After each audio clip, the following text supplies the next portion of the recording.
members of the public and members of this House, including myself, were shocked when the member for Chilliwack North brought an organization to this building actively promoting that, quote, homosexuality is immoral and morally wrong. That's from ARPA's own executive director, from their own material that they brought to the legislature. They also believe that, quote, homosexuality and transgenderism are disordered. They are an organization that wants to end the federal ban on the documented harmful and sinister practice of conversion therapy. And they are actively lobbying MLAs in this building to restrict abortion access for women.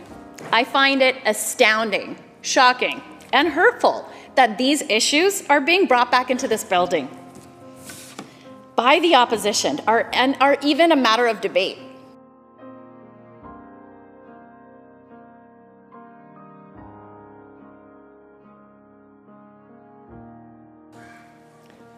I was raised Christian. I recognize the many positive contributions of Christianity that has bettered the fabric of our province. But I draw the line when religion is used as a shield for hatred. I will call out hatred every single time, and this is one of those times. ARPA has said, and I quote, as a Christian advocacy organization that adheres to the truths we believe are found in God's Word, it is not inconsistent then for us to state that we believe homosexuality is immoral. They also say, and I quote, ARPA believes homosexuality and transgenderism are disordered. Honourable Speaker, there is nothing disordered about being gay, lesbian, bisexual, transgender, or queer. What is disordered is believing that some British Columbians are less worthy of dignity and respect because of who they are or who they love.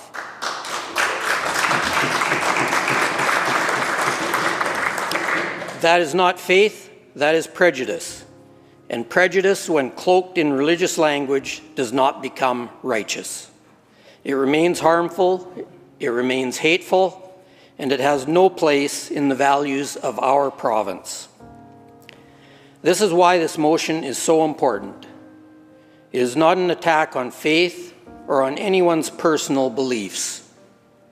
It is a stand against hatred and discrimination masquerading as religion. Last spring, I was surprised to learn that a group of people who espoused a variety of beliefs that conflict with the rights of many members of our communities had come to the People's House to express their divisive, prejudicial, and to be quite frank, hateful opinions. They had a benign name, the Association for Reformed Political Action.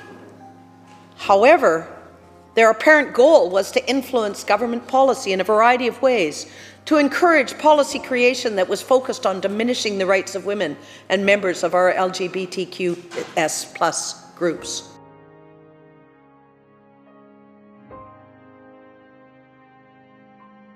When groups such as ARPA speak in opposition to human rights and basic health care, it can have immensely negative impacts on trans and non-binary youth and their families, and we can't have that happen. Effectively, it compounds the prejudice, the stigma, discrimination, and violence they already face. We must recognize the very real human harm caused by beliefs such as the ones perpetrated by ARPA that reinforce stigma and fuel discrimination. When an organization denies the humanity of others, it crosses a line and becomes a matter of public safety and public harm. A compassionate society cannot remain silent while harmful rhetoric seeks to erase the reality of others. These views are outdated, dangerous, and do not uplift or unite us. They only divide us, and we do not need division. We need unity. When hatred is normalized, we see a rise in suicide in trans and queer youth and bodily harm or death from seeking unsafe medical procedures. The human toll of hatred is devastating. I met a young woman who told me she was out with her girlfriend for a night out on the town, of course minding her own business, and she got yelled at and intimidated by a group of people on the street. Why? Because she was holding her partner's hand. That meant that their safety was at risk. That was heartbreaking to hear, but sadly stories like this happen all the time. For some reason, some people just can't let others live the way that they want. And that's who ARPA is, and the people who support them are. They're the harassers in that story.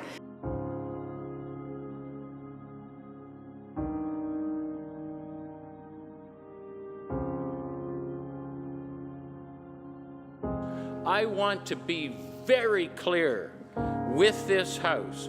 Abortion is health care, and that all health care decisions, it is for a pregnant person in consultation with medical professions to make. That's where the decision gets made.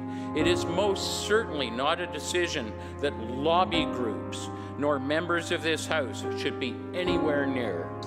ARPA wants to restrict those choices to only the things that match their beliefs. Laws and legislations with ensuing policies and regulations are there to support people. In our government, we believe in lifting people up, strengthening everybody's ability to have a life of their choosing. Our government is not open to suggestions by those who advocate repression of specific groups of people.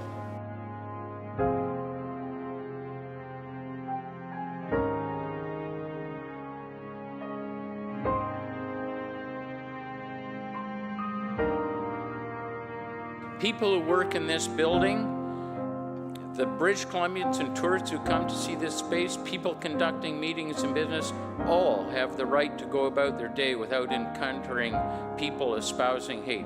Our work is to create the conditions where people are safe, free from discrimination and hatred, where people can fully participate in our society.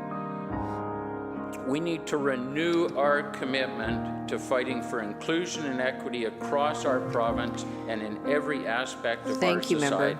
Thank you. ARPA doesn't just advocate their own views. They actively campaign against the fundamental rights of others. They oppose same-sex marriage, seek to restrict abortion access, and undermine the dignity of transgender individuals. When a political caucus invites such a group into the heart of our government, not as private citizens, but as influencers in a public forum, it sends a concerning message and elevates voices that aim to erode the equality and protections guaranteed under the law. In a democracy like ours, the Hall of Honor isn't a private clubhouse, it's a symbol of representation for every citizen. By hosting ARPA, my former colleagues weren't just tolerating difference, they were endorsing a worldview that discriminates, that tells other British Columbians that their rights are up for debate. That erodes trust in our institutions, fosters divisions, and betrays the oath that we take as elected officials to serve everyone, not just those who share a particular faith or ideology.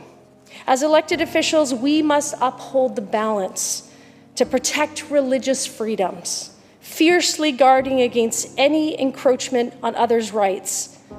But every British Columbian, regardless of faith, orientation, sex, gender, or background, deserves respect and true representation. And that means rejecting invitations that platform harm.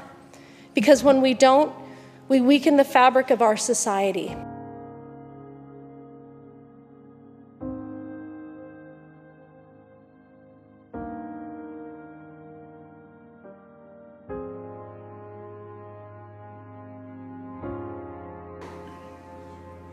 I urge each and every one of you to please consider voting in support of this motion. We do have to condemn the people that show up here that have hateful views, that want to practice intolerance and lobby for policy changes to stop people from making decisions for themselves. That's the crux of the issue, nothing else. I love people equally.